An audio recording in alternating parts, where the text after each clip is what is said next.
um pouco mais a nossa trajetória, nos recentraliza os nossos objetivos, nesse nosso imperativo que é de mudança interior, crescimento moral, espiritualização. Então, sem dúvida alguma, a informação ela propicia-nos, né? Uma viagem mais segura, uma caminhada mais segura, e a gente pode extrair um pouco mais de nós mesmos. Então, que possamos estudar juntos e que nessa noite a gente possa agregar um pouco mais de conhecimento ou de consolidar um pouco mais de conhecimento aí, já que o assunto é algo que está sempre conosco aí.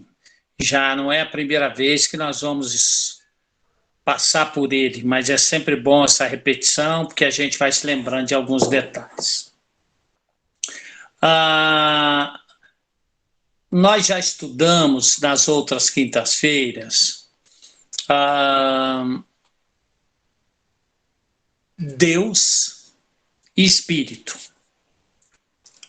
E hoje nós vamos falar um pouquinho das propriedades da matéria, porque se falou um pouco de espírito em relação à matéria, mas hoje nós vamos falar um pouquinho dessa propriedade da matéria, e a gente vai entender, né?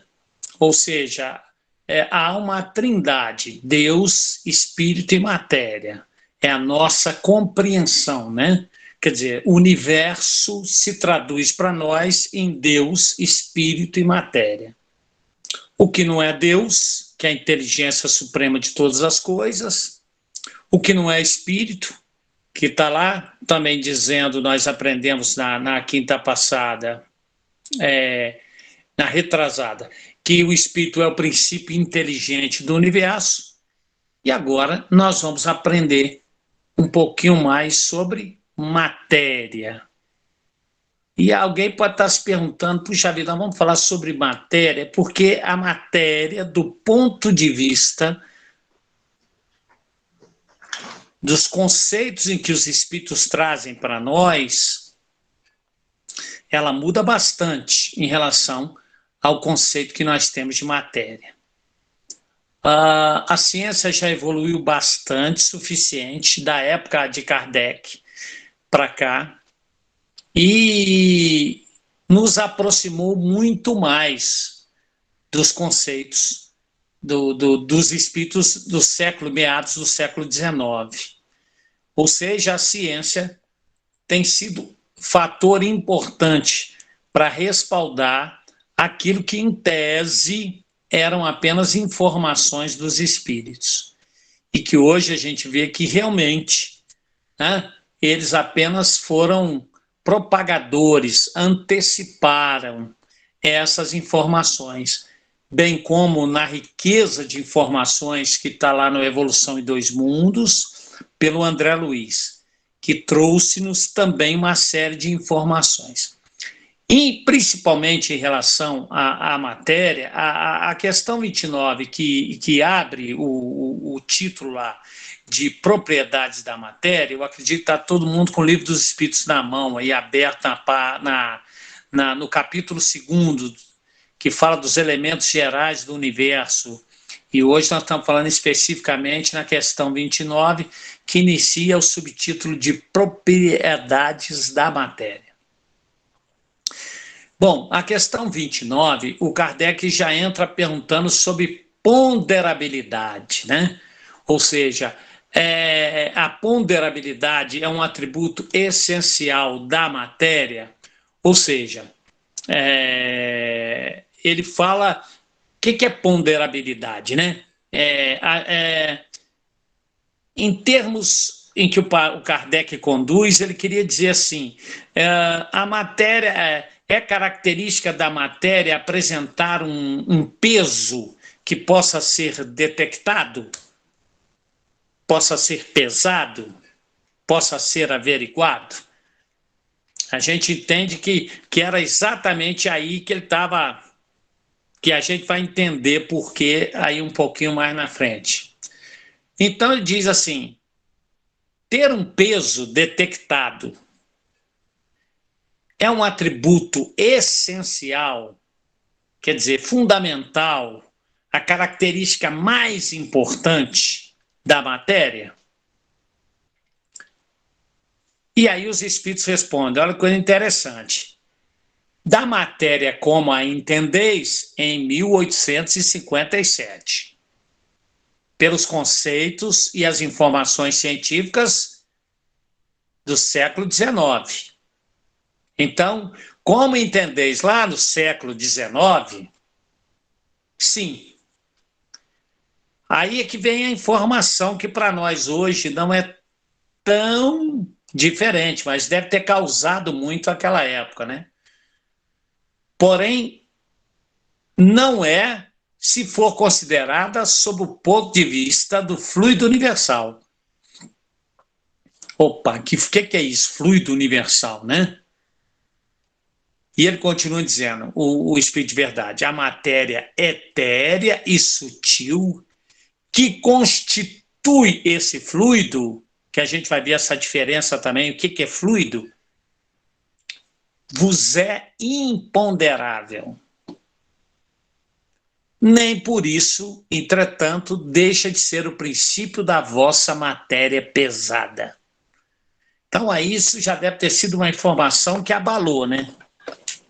Imagina, dizer assim, não, ó, isso aí é um conceito que vocês têm, mas existe um tipo de matéria, né, que foge completamente ao que vocês estão pensando, né? O Kardec começa a entender, ele faz um comentário sobre a relativização das coisas. Ele fala, tudo é muito relativo, né? E ele faz essa colocação porque ele sabe que fora dos mundos, né, que também era uma informação de 1857, porque graças à lei, né, da gravitação universal é que se consegue hoje, por exemplo, viajar pelo infinito, aí, pelo universo, né? Então, claro que veio lá com Newton, claro, lá na física, né, que deu essa grande abertura, mas que foram hoje as ferramentas a partir desses princípios que foram possibilitando cálculos, né, matemáticos que faz com que hoje uma nave, ao atingir a estratosfera, quer dizer, sai do raio de gravidade da Terra, ela possa usar esses campos magnéticos e ir, de alguma forma, tomando impulso, né, para poder chegar, por exemplo, em Marte e tantas outras que viajam a velocidades altíssimas. Mas vamos aqui. Então, Kardec diz, é muito relativo, porque fora das esferas de atração dos mundos não há peso. Do mesmo modo que não há nem alto, nem baixo, nem acima, nem embaixo. A gente vai ver que esse peso, não há peso, é conceito de 1857, porque a gente vai ver os russos, né, há 10 anos atrás, aproximadamente, um pouco mais talvez, pesando a alma. Né? Então, a gente já começa a entender, né? Na questão número 30, a gente tem que dar uma paradinha, porque ela é muito simples e ela não nos parece merecer também um estudo, entrar um pouquinho aqui, porque ela é muito simples. A matéria é formada de um só ou de muitos elementos? E a resposta também é simples, de um só elemento primitivo, porque todos os corpos que vocês consideram simples não são verdadeiros elementos, eles são transformações da matéria primitiva. Aí abriu-se realmente uma grande porta para ciência pesquisar e buscar novos conhecimentos. Olha o que os espíritos estavam dizendo. O que qualquer coisa material aí do conceito de vocês como matéria, na verdade, não tem os verdadeiros elementos. São apenas o quê? Transformações de uma matéria primitiva. Existe uma matéria primitiva e ela gera tudo que é matéria, em todos os estados, de todos os tipos, e ainda mais daquele que nós até desconhecemos. Vamos trabalhar aqui um pouquinho nessa ideia, porque, na verdade, os espíritos já estavam nos falando, que depois vieram nos revelar com maior exatidão e as obras complementares sobre o fluido cósmico universal, o famoso FCU. Então, ali ele já estava dizendo mesmo. É igual hoje, por exemplo, a gente costuma dizer que são dois mundos, né? O mundo que nós vivemos, o mundo material e o mundo espiritual. Na verdade, são dois mundos materiais, concordam? Porém, estados, a matéria se apresenta no mundo espiritual de uma outra forma. Mas é matéria. Por quê? O que não é Deus e o que não é espírito é o quê? Quais são os três elementos constitutivos do universo, segundo os espíritos? Deus, espírito e matéria. Eu não me canso de repetir isso, porque isso começa a quebrar muitos paradigmas que nós temos, né? Então, na verdade, quando a gente fala de alma e espírito, é lógico que Kardec diferenciou, mas por uma questão, a gente pode continuar falando espírito encarnado, que é a alma, e espírito desencarnado, que Kardec convencionou chamar de espírito, só por uma questão de nós, não é? Porque eu sou um espírito, todos nós somos. E os espíritos que nos assistem são espíritos, também são espíritos. Então Kardec resolveu convencionalmente chamar, eu sou uma alma, vocês são uma alma, e os espíritos que nos assistem são espíritos, ou seja, a alma é o espírito encarnado. E espírito é a alma desencarnada. Pronto. Na verdade, tudo é matéria. Em estados, em diferentes estados. Não é verdade? Então, vocês que somos almas, nós, basicamente, vamos chamar assim, temos o espírito, que é o princípio inteligente do universo, que é essa identidade que cada um de nós possui, mas temos um perispírito, e aí a gente já estudou com várias camadas, não é? Algumas que nem conhecemos ainda, mas que a gente fica sempre chamando, dividindo ele ali, né? Entre campo ou corpo mental, né? Um perispírito, que a gente chama de perispírito mesmo, e o corpo físico. Mas, tirando o espírito, são matérias em estado diferente. E o espírito desencarnado? Da mesma forma, é o espírito, a individualidade, né? O ser inteligente, que a gente viu no estudo com o Pedro aí no passado, o quê? Que é preciso o espírito para intelectualizar a matéria, né? Então tem esse princípio inteligente e tem lá um perispírito, que é a forma que nós o vemos. Ele pode não ter mais o corpo mental, mas o perispírito, a gente sabe, ele conserva. Então, ele conserva, de alguma forma, né, um invólucro que tem graus de eterização, são mais ou menos etéreos, de acordo com o seu adiantamento moral. Não é isso? Bom, a gente diz que a FCU, o fluido cósmico universal, é imponderável, né? Porque ele é o princípio da matéria. Mas a gente precisa ver alguma coisinha a mais. A primeira, aliás, o Gabriel Delane falava, matéria atravessa a matéria. E a gente sabe, um exemplo clássico de todo dia, a gente vê matéria atravessando matéria. Qual é? A luz atravessando o sol, iluminando o nosso quarto, nos acordando de manhã, enchendo de luz e vida. Ou seja, a luz atravessa o vidro, não? Então, todos dois são matéria. A luz é matéria, o raio luminoso, e o vidro é matéria.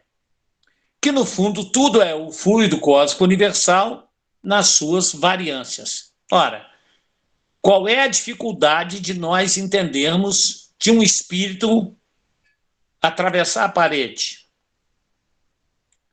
Dos espíritos não serem limitados a esses empecilhos materiais. Não é verdade? Aí a gente brinca com a famosa garrafinha, né, da água fluidificada que tem que abrir na hora de fluidificar a água, né? Como se essa matéria, fluido, que de uma vez a gente pode dizer, fluido no conceito espírita, por que chama fluido? É porque deram nome a algo que é exatamente, segundo os espíritos, o ponto intermediário entre a imponderabilidade e a ponderabilidade. Esse é o fluido, né? Que esse é o fluido do passe, que esse é o fluido que é manipulado pelos espíritos, que esses são fluidos que se fazem construções no mundo espiritual. Quando a gente lê o Nosso Lar, de que é feito a colônia Nosso Lar? Matéria, aqueles pavilhões, a praça lá da música, os ministérios, de que é feito aquilo ali? Matéria. Só que uma matéria, de que é feito os jardins, as flores, matéria, não é verdade? As aves que voam, matéria. Só que o fluido cósmico universal, numa das suas inúmeras variações, mas que é matéria. Então, na verdade, né, o espírito, obviamente, que atravessa, por quê? Porque é uma questão, não é uma questão de ponderabilidade de peso, é uma questão de densidade. Quanto menor é a densidade do espírito, do seu perispírito, obviamente, menor o seu peso e, obviamente, conceito físico, maior a luminosidade.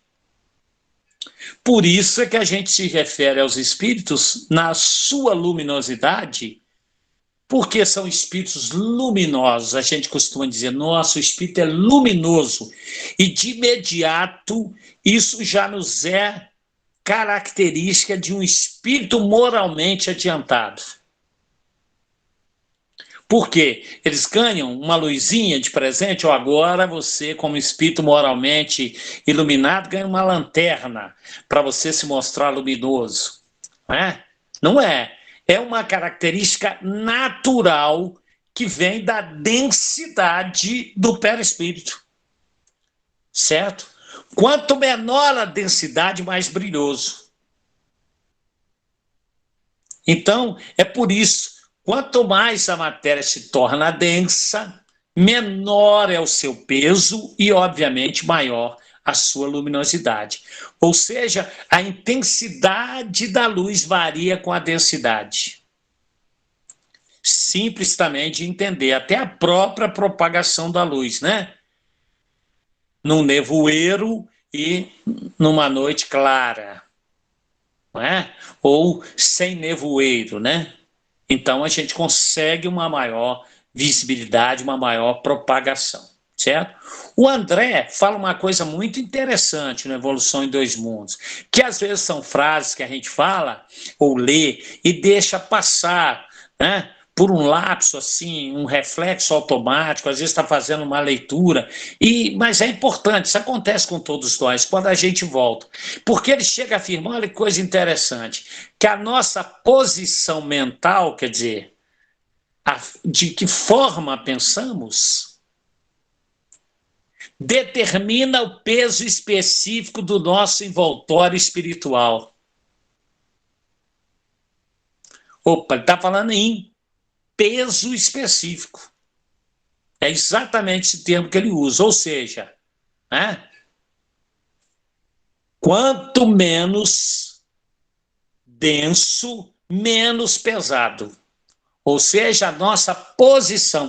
É muito comum a gente, né, somatizar quando nos sentimos assim, o nosso campo mental, que a gente fala, ele está pesado, ele está denso, não é?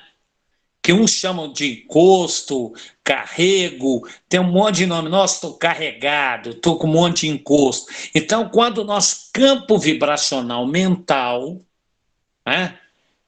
está muito denso, nós temos a sensação do peso, né? É muito comum dizer, nossa, estou pesando 1 tonelada. Quer ver uma expressão de uma sensação que a gente tem quando a gente sai de uma reunião em que nós conseguimos absorver fluidos e que entramos naquela reunião em que nós estávamos muito ligados a dias difíceis, a momentos que estamos vivendo, que o nosso campo mental está todo ele assim sendo ocupado basicamente em busca de soluções, sofrendo muitas das vezes. Então a gente sai de uma reunião, ou quando ouve algo reconfortante, ou quando lemos algo que sanitiza a nossa mente, quando absorvemos, quer dizer, a gente usa a seguinte expressão, sair mais leve, menos denso. Não é assim? Quem nunca passou por essas sensações, né? De leveza? Então, o campo mental possui realmente, como diz o André, um peso. E outra coisa que o Emmanuel fala também, que é muito interessante essa frase dele, o perispírito obedece à lei de gravidade no plano em que ele se afiniza. Olha só, obedece à lei de gravidade, tem peso aí. Não é interessante? Então, realmente, a gente está estudando matéria, o nosso campo mental, a nossa campo vibracional mental possui um peso. E é claro, a gente sabe. Por isso que não deve chocar ninguém a gente dizer que pensamento é matéria. Aliás, quem fala é o Emmanuel. É frase que a gente já deve ter ouvido, que a gente repete, o pensamento é matéria. Porque nós plasmamos ideias que dão forma. Os espíritos pouco evoluídos, mais densos, Então, hoje, quando subir na balança e dizer assim, nossa, estou gordo, estou pesado, lá vai algo para amenizar. Diz assim, meu campo mental está muito denso. É verdade? Que melhora a autoestima aí, não fica preocupado não, tá? Então, na verdade... Adorei isso. Gostou, Cecília? Então, fala sobre isso. Então, a hora que subir na balança, não se horrorize, né? Então, nem perca a sua autoestima. Tá claro? Olha que outra coisa de ponderável também, que é muito interessante do ponto de vista dos espíritos, e que vem aí nessa questão também, ainda tem muito a ver com a questão de número 30, que é exatamente quando a gente fala das ideias-formas, né? Das formas pensamento, né? Na verdade, elas são vistas por espíritos menos evoluídos, que conhecem, né? Ao ver a nós encarnados pela rua, eles nos reconhecem pela matéria mental que nós expelimos, que são as formas pensamento. Então, aquilo que nós pensamos, obviamente, são reconhecidos pelos espíritos. Por isso que muita gente vai em cartomante e chega lá e diz assim, nossa, mas o cartomante ou a cartomante, ele adivinhou tanta coisa da minha vida. Eu não estou aqui com nenhuma tarefa de desprestigiar os cartomantes. Eles estão aí e as pessoas é que vão procurá-lo, né? Então, na verdade, muitos deles é o primeiro passo para ir para o centro. Eu mesmo já participei de alguns encontros fraternos em que as pessoas chegavam lá, depois de ter ido ao cartomante, a cartomante, apavorados e procuravam um centro espírita. Mas muitas das vezes é o quê? Tem a inspiração, as mediúnicas, sim. Não quer dizer que o espírito que lhe dá cobertura seja um espírito adiantado moralmente, né? Mas que, obviamente, vê as formas pensamento. Então fica fácil de falar um pouco dos nossos gostos, das nossas tendências, das nossas preocupações atuais, das nossas decepções, do que tem nos causado sofrimento, porque a leitura das formas de pensamento está na matéria. Não é verdade? E também é utilizada porque quando nós, determinados pensamentos saem no nosso campo mental, obviamente, e eles se formam, nós nos desnudamos pelo que sentimos e pensamos para o mundo espiritual.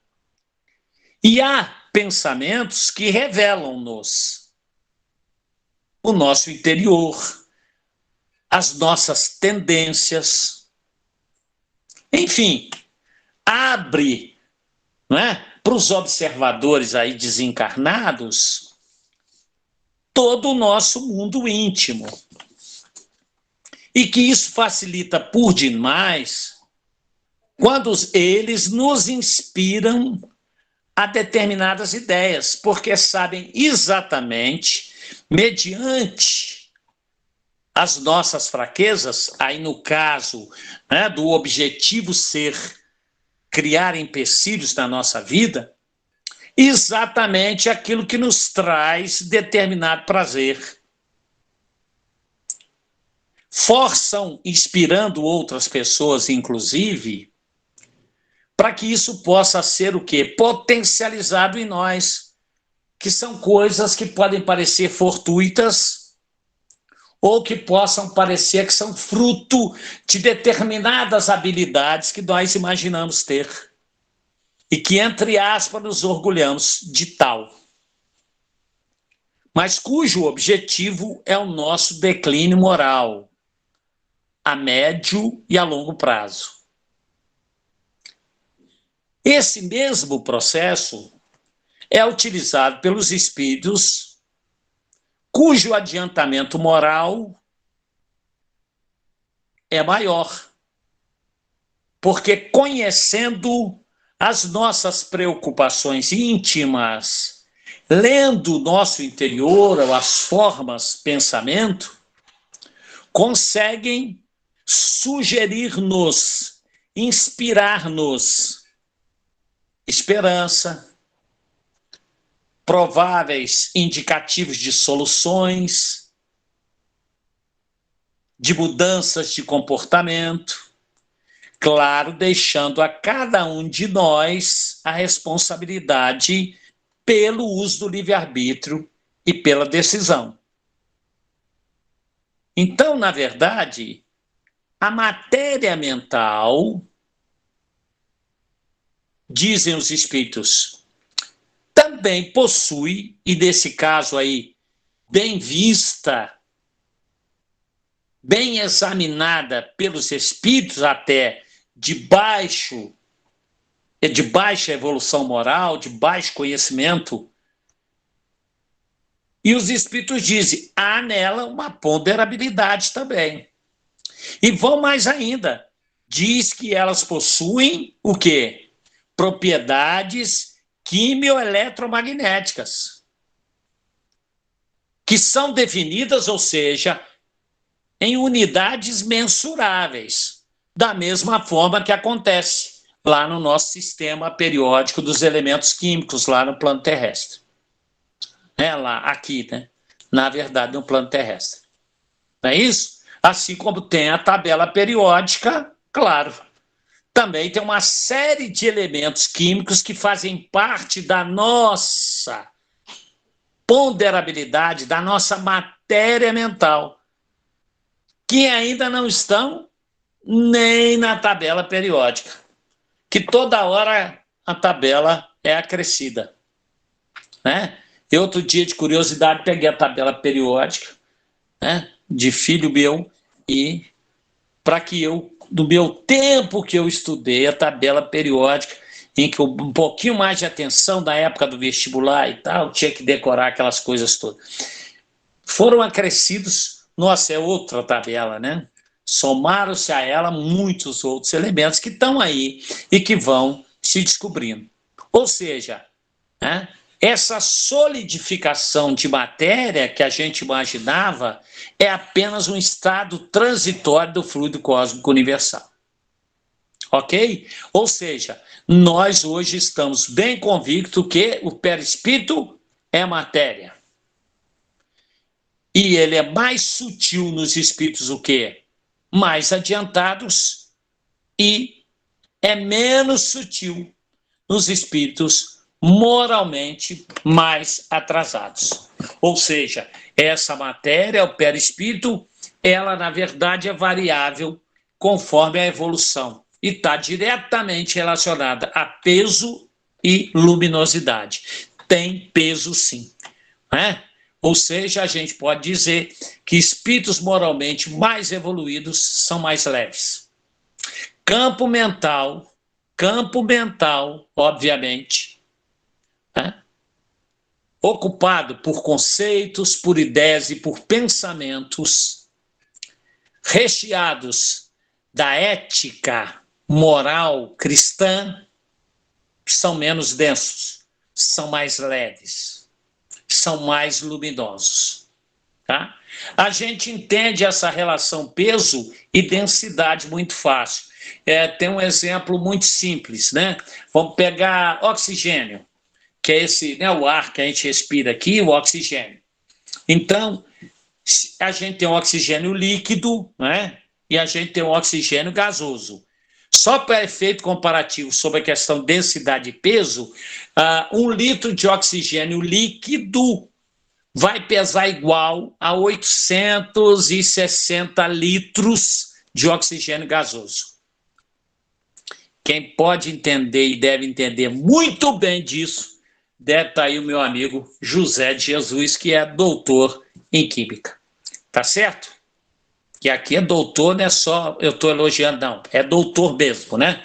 Tem uma tese de doutorado. Conhece bem Química. Entende isso?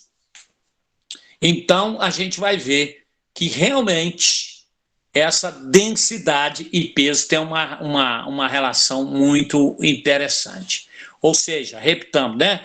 Quanto menos densidade, menor peso, maior luminosidade. Ou seja, quanto menos denso, nós vamos ter o quê? Quanto menos denso o perispírito, menos pesado, mais luminoso, tá? Ok? Então, a questão número 30, que podia ter passado direto, de que não é formada só de um elemento, mas é de um elemento primitivo, sim, e que, na verdade, as suas variações aí, elas vão encontrar novas formas da matéria.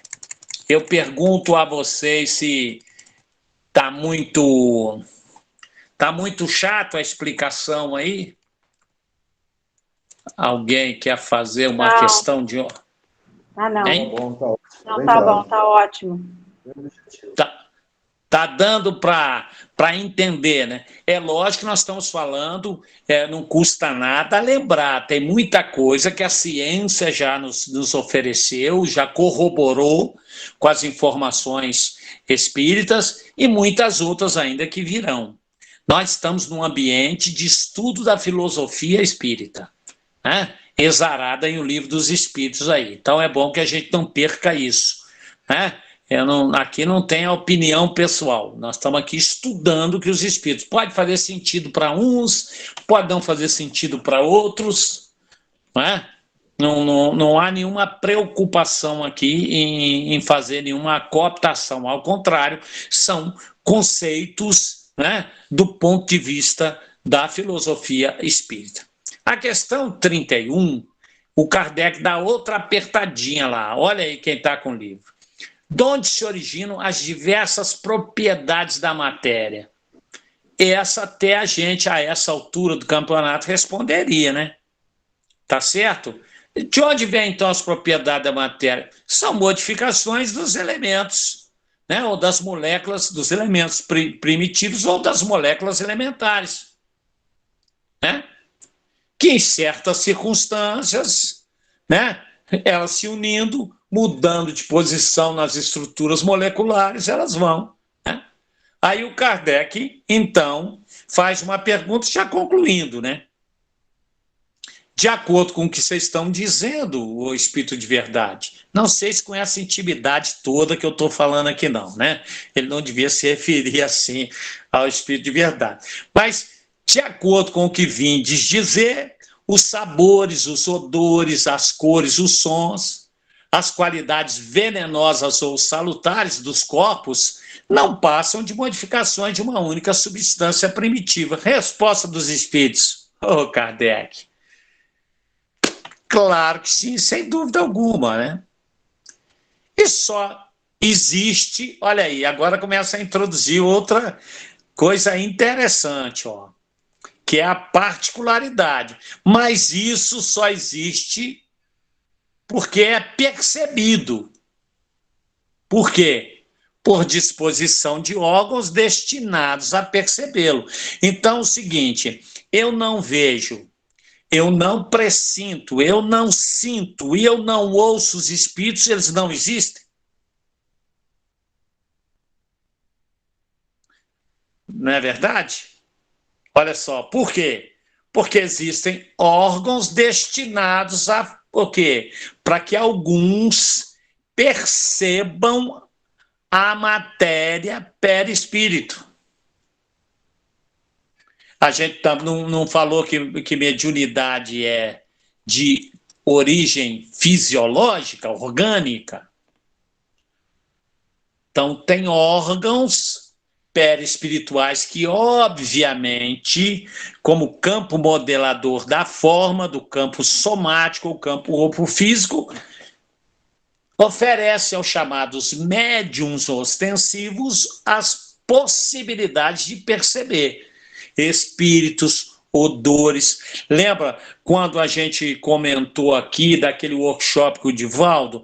A grande maioria percebeu os odores, mas teve gente que não percebeu lá, da Sheila, da Joana, ou da Meibei, não perceberam. Talvez tivessem percebido até mais, eu não me lembro bem, mas eu lembro que preponderantemente o éter e o perfume de rosas, esse exalou no ambiente, muito forte, dominou o ambiente. Mas pode ter tido pessoas que perceberam outras lá, né? Então, Kardec faz até um comentário aí que a demonstração desse princípio se encontra no fato de que nem todos percebemos as qualidades dos corpos do mesmo modo. É uma questão de sabor, gosto. Hoje a ciência mesmo diz, né, que mesmo por padrão de cores, nem todo mundo vê as mesmas cores da mesma forma, né? Ok? Cada um vê o mundo aí, podemos dizer assim, dentro da sua forma, né? Deve ter alguém que ouve o Renato cantar e acha que é, não é? E fala um pássaro que canta afinadíssimo, maravilhosamente bem. E o outro, sei lá, né? Alguma coisa desafinada. A Celinha, por exemplo, tem um ouvido muito bom, viu, Renato? É sua fã aí. Então, também não ouvimos o som da mesma forma, né? Não ouvimos o som da mesma forma, tá? É tanto que no Livro dos Espíritos tem uma pergunta, se lembra dessa pergunta? Em que Kardec também vai perguntar, nós vamos chegar nela um dia aí, a respeito de quando ele faz uma comparação para manipulação fluídica em forma de remédio. A gente não faz a fluidificação das águas, quantas pessoas aí na hora da reunião, né?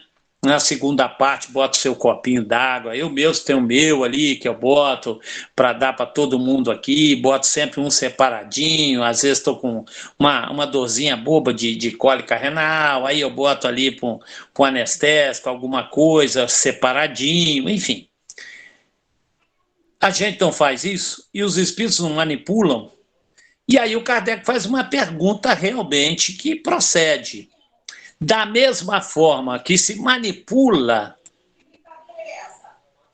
princípios, né, fluidos salutares e benéficos, não poderiam também manipular venenos mais complexos e, por exemplo, colocar na caixa d'água de um grande condomínio e envenenar todos? É uma pergunta que, é claro que equivale. E essa pergunta eles respondem de uma forma simples, mas quando chegar lá a gente vai estudar com profundidade, porque eles colocam assim: sim, poderiam, mas Deus não permite. E aí depois a gente vê como é esse Deus não o permite, tá? Mas o interessante hoje é saber que Kardec mesmo afiançava isso, ou seja, né, sem dúvida alguma, sabores, odores, substâncias venenosas ou salutares, elas têm, na verdade, são modificações, né, das moléculas elementares. Essa é uma expressão que a gente já aprendeu, né? Ele vai dizer aí daqui a pouco. Parece que o Kiko levantou a mão. Sim, levantei. Boa noite. Vamos lá. É o seguinte, sobre essa pergunta 32 que você está falando, Herói, aí me passou pela cabeça a seguinte pergunta também. Diante disso, da percepção de cada espírito, né, de cada ser, desse fluido cósmico e desses elementos da matéria, né, ou dos sons, dos odores, das cores. É por isso que Jesus disse, Jesus sempre dizia, quando alguém agradecia que ele era curado, que Jesus dizia: a tua fé te curou. E é por isso que a gente sabe que tem espíritos que são receptivos ao passe, por exemplo, e outros que estão refratários, que a ajuda não chega até eles. Tem a ver com essa pergunta 32? Com o que é dito aqui? Bom, essas transformações, obviamente, né, o Kiko, elas acontecem, claro, baseado nessa propriedade de transformação dos elementos aí, na verdade, conforme ele diz, da matéria elementar, né, das moléculas elementares, e de que forma elas podem ser modificadas? Sem dúvida alguma, pela força do pensamento. Aí começa a diferenciar entre os espíritos que possuem um nível de conhecimento mais aprofundado na manipulação dessas moléculas elementares, é verdade? Que é a mesma que construiu nosso lar, e todas essas colônias espirituais foram ali por espíritos, digamos assim, que manipularam de tal forma, idealizaram toda aquela parte arquitetônica, né? E que consegue, de certa forma, também idealizar máquinas, né? Consegue idealizar suprimentos, né? A alimentação de nosso lar, toda ela é feita porque lá tem alimentação, tem água, não tem uma série de espíritos que ainda necessitam mesmo de uma alimentação muito parecida, né, com as questões, com aquilo que vivenciaram na Terra. Então, ali há essa transformação. Da mesma forma em que tudo isso é feito, e a gente viu lá quando estudou o espírito. Quem é a grande alavanca? Quer dizer, quem é a força propulsora para a manipulação desses elementos? A vontade, o espírito. Não é assim?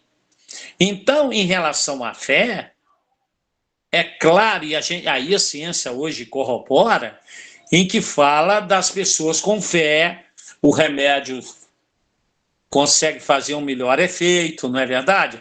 Algumas doenças conseguem ser minimizadas o impacto. A gente esteve estudando a respeito disso, lembra? Sobre a questão do centro de força, do chakras, e a gente... Cecilinha, me ajuda, isso é na segunda ou é na quinta? Heraldo, isso foi citado na quinta-feira, né? Na quinta. Mas a gente na verdade, a gente estudou isso, foi na segunda. Isso, que a gente falou sobre a questão da imunidade, né? O quanto está relacionado ao campo mental, que tem tudo a ver com os órgãos que estão nele, chamados de centro de força, também conhecido como chakras, enfim. Então, na verdade, quando Jesus se referia a isso, né, vamos dizer que era a forma mais fácil de entender, embora verdadeira. Olha, a vontade sua, a determinação contribuiu para a sua cura. E, por outro lado, também, ele manipulou moléculas elementares. Por exemplo, tem coisas que algumas pessoas até dizem assim, eu já ouvi, isso não pode ter acontecido, isso aí foi um floreado do evangelista, etc., em que Jesus mistura a sua saliva ao pó, como se fizesse um unguento, e lembra que cura o cego? E alguém vai dizer assim, mas Jesus não poderia, simplesmente pela força do pensamento ali, manipular fluidos de alta e dissipar-se as trevas daquele? Sim, que poderia.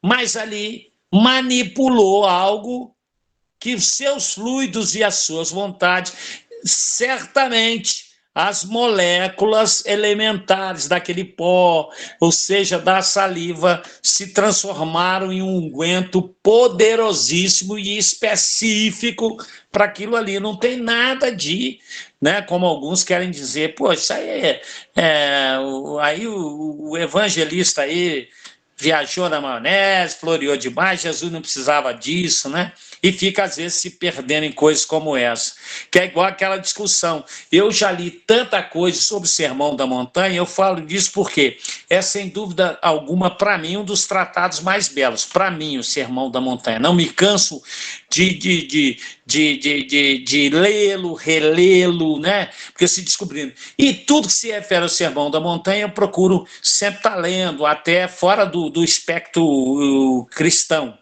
não é? Por exemplo, Gandhi dá um depoimento fantástico sobre o Sermão da Montanha. E era hinduísta, né? Nem cristão era. Bom, mas enfim. E vejo algumas coisas. Mas vejo cada estapafúrdia. Tem gente com teses, são verdadeiras teses. Se Jesus subiu o monte para falar. Outros defendem que ele não subiu. Outros defendem que ele subiu pelo lado direito. É verdade. Outros que é pelo lado esquerdo, porque fala da geografia, da topografia. Outros dizem que ele não falou lá em cima, ele falou quando desceu. Agora, qual é o mais importante? Se foi lá em cima, se foi pelo lado direito, se foi lá embaixo, e se nem tinha monte, o que importa para nós é o depois que Jesus abre a boca. Né? O que ele profere no Sermão da Montanha. Se estava sentado, se tinha, né, multiplicação dos pães, quantos pães, quantos... Né? Então, na verdade, essa questão aí da saliva e do pó também é mais uma questão de imensa discussão, mas no nosso contexto, trazido para a sua pergunta, plenamente, não há nenhuma, né, sem dúvida alguma, a questão da fé, da vontade, dessa manipulação dessas moléculas. E em relação a ser receptivo no passe, a gente também estudou isso, obviamente. Porque tem uma coisa que, se muita gente soubesse, principalmente aqueles que são pacientes do passe, né? Pacientes do passe, que eu digo direto, aquele que vai tomar passe no centro, que recebe o passe por um grupo passista, não se esqueça, e a gente está estudando isso, não vou nem perguntar segunda ou quinta, sobre os fluidos específicos para aquele passe. Ou seja, quando alguém vai tomar passe, por mais que seja um ritual repetitivo, quer dizer, os mesmos médicos que estão ali na mesma cabine de passe, mas na hora específica do passe, para aquele indivíduo, o indivíduo A, o indivíduo B ou C, espíritos manipularam e trouxeram fluidos manipulados especificamente para a absorção daquele perispírito naquelas condições. É porque a gente está estudando na segunda-feira médiuns de cura, da importância dos médiuns de cura, porque embora sejam criaturas humanas, obviamente, em muitos desses casos, o médium funciona em não atrapalhando e impulsionando pela força da vontade a doação dos fluidos. Mas espíritos trazem fluidos manipulados especificamente para aquele indivíduo, porque são perispíritos diferentes. Nós também não temos perispíritos iguais, né? Então, tá aí mais uma coisa que é importante que a gente saiba nas transmissões fluídicas. Porque quando eu disse aqui, se todos aqueles soubessem da importância disso tudo, como é que seria a preparação para o passe? Hoje é dia de eu tomar passe. Certamente estariam numa condição, e aí vem ao que o Kiko disse, de receptivos, né? Ou seja, valorizando que aquilo ali seria um benefício fantástico, né? E não um simples ato mecânico de tomar passe, né? Que são aqueles chamados papa-passe que a gente conhece bem, né? Entende? Mas que a gente não pode, eu não tenho como avaliar, porque eu não sei o indivíduo sentado quando fecha o olho do que ele está pensando. Mas pode ser que ele esteja pensando, falando, nossa, tomara que acaba, porque ainda tem que ver o Fla-Flu. Tomara que acaba, porque ainda tem o último capítulo da novela. Percebe? O problema não é só o fluido não ser absorvido, né? Porque aí é mérito. A grande dor é cada um de nós saber que espíritos de alta envergadura fornecem material fluídico para que espíritos encarregados de passe nas instituições espíritas, católicas, seja onde for, possam conduzir esse material e levar às pessoas. Olha só, o carinho, a preparação, e essa pessoa decide nem ir ao centro, ou então decide nem, pelo menos, se colocar na condição receptiva. É isso. Então, essa é uma informação, a pergunta é boa porque ela nos fornece a oportunidade de refletirmos no nosso comportamento mediante a terapêutica espírita através da fluidoterapia, que é coisa muito séria. Não é que vou botar remedinho na água. A gente já estudou sobre a forma de beber, porque o remédio serão colocados nas águas. Mas será que eles vão fazer o efeito? Não, se ao tomar a água também não esteja no nosso comportamento absorvê-la com fé de que ali está o remédio colocado pelos espíritos. Estudamos isso também. Foi na quinta ou na segunda, Cecilinha? Foi na quinta e alguma coisa então, na segunda. Então tá bom. Tá ótimo. Essa pergunta já virou padrão. Tá bom? A resposta, tá bom? Entendeu, Kiko? Então é por aí. Eu aproveito essa oportunidade para todos nós, um chamamento a todos nós, no qual eu me incluo, claro. Né? Que tá tudo certinho, ó. A manipulação lá no que a gente chama de laboratório do mundo espiritual, a aquiescência ou a participação técnica do espírito de alta envergadura na manipulação desses elementos primitivos, na formulação específica daquele fluido, no toda a logística de condução desses fluidos, da proteção e armazenamento desses fluidos no centro espírita, e depois na aplicação desses fluidos E nós que só temos a contrapartida de lá estarmos, ou então, se vamos receber em casa, de apenas nos colocarmos num padrão vibracional receptivo, buscando ampliar, diminuir a densidade do nosso campo mental, mal baratamos. Uma contrapartida muito pequena, se pensarmos em todo esse processo. Então, a pergunta é boa, que nos permite conversar um pouco sobre essas coisas aí, que mais do que saber o que é fluido cósmico universal, eu acho que o importante é saber o quanto o nosso comportamental impacta nessas questões, porque o Evangelho é pedagogia transformadora, né? O objetivo principal da doutrina espírita qual é? É a transformação comportamental, moral da criatura humana.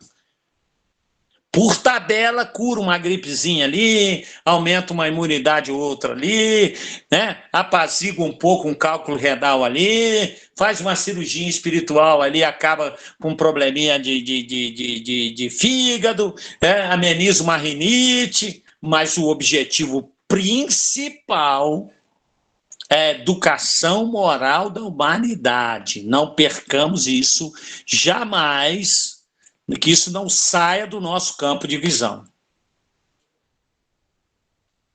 Posso ir adiante? Não falei brigando com ninguém, não. Eu sou enfático mesmo, hein?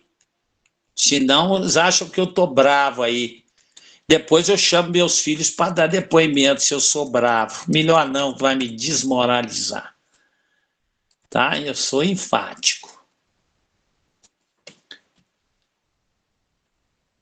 Não parece... Bom, a mesma matéria elementar é suscetível de experimentar todas as modificações e de adquirir todas as propriedades? Olha o Kardec dizendo. E ele responde simplesmente, sim. E é isso o que se deve entender quando dizemos que tudo está em tudo. Tranquilo de entender, né? Aí o Kardec vem, o oxigênio, hidrogênio, azoto, carbono, né? E todos os corpos que consideramos simples são meras modificações de uma substância primitiva.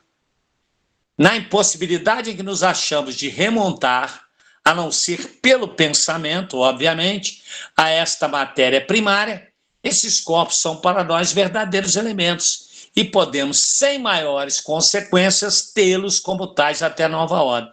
Então, o hidrogênio já não é mais há muito tempo e já estava longe de ser o mais simples, né? Longe de ser o mais simples. Não parece que esta teoria dá razão aos que não admitem na matéria senão duas propriedades essenciais? 1, a força, 2, o movimento. Entendendo que todas as demais propriedades não passam de efeitos secundários, que variam conforme a intensidade da força e a direção do movimento. Isso aí é interessante, vamos aqui na colocação. Este princípio explica o fenômeno conhecido de todos os magnetizadores e que consiste em dar-se pela ação da vontade a uma substância qualquer, a água, por exemplo, propriedades muito diversas, um gosto determinado e até qualidades ativas de outra substância.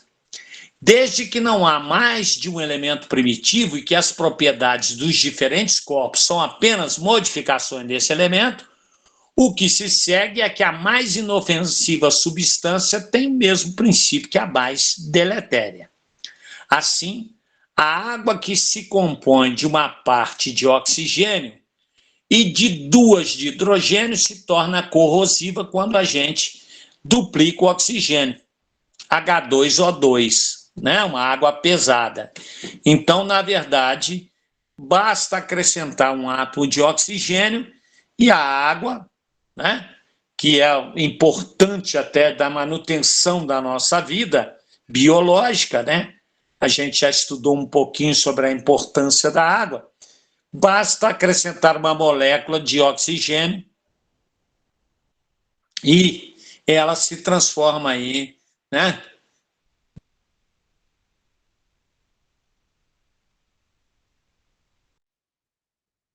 Somente acrescentar. E conforme a disposição das moléculas, como mostra, por exemplo, um corpo opaco que pode tornar-se transparente e vice-versa. Né? Então, a gente está vendo que, obviamente, a transformação a gente vê aqui, ó, na próprio domínio nosso da química. Né? Zé de Jesus, está me olhando? Falei bobagem aí? Você é meu consultor gabaritado. Só senti assim, a falta de falar que o H2O2 é peróxido de hidrogênio ou água oxigenada. Muito obrigado. Tá aí, então. Está complementado pelo nosso irmão José de Jesus, meu grande amigo aí. Opa! E ele falou em português e não precisou nem de tecla SAP, né? Tá bom demais. Obrigado, Luciano José. Mas levantou a mão aí. quem? Luciano. Luciano. Vem de lá.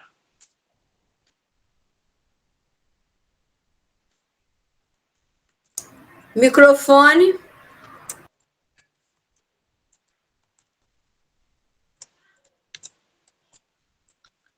Eu não estou ouvindo o Luciano. Ô, Luciano, vai tentando. A hora que você conseguiu, abro para você. Questão 34. As moléculas têm forma determinada? E os espíritos responderam a Kardec, certamente. As moléculas têm uma forma, porém não sois capazes de apreciá-la. Essa forma é constante ou variável? Constante é das moléculas elementares primitivas, variável das moléculas secundárias, que mais não são do que aglomerações da primeira. Porque o que chamais molécula, longe ainda está da molécula elementar.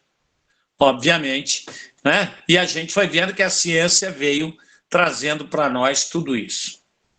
Questão 35. O espaço universal é infinito ou limitado? Infinito. Supõe no limitado que haverá para lá de seus limites? Isto te confunde a razão, bem eu sei. No entanto, a razão te diz que não pode ser de outro modo. O mesmo se dá com o infinito em todas as coisas. Não é na pequenina esfera em que vos achais que podereis compreendê-lo.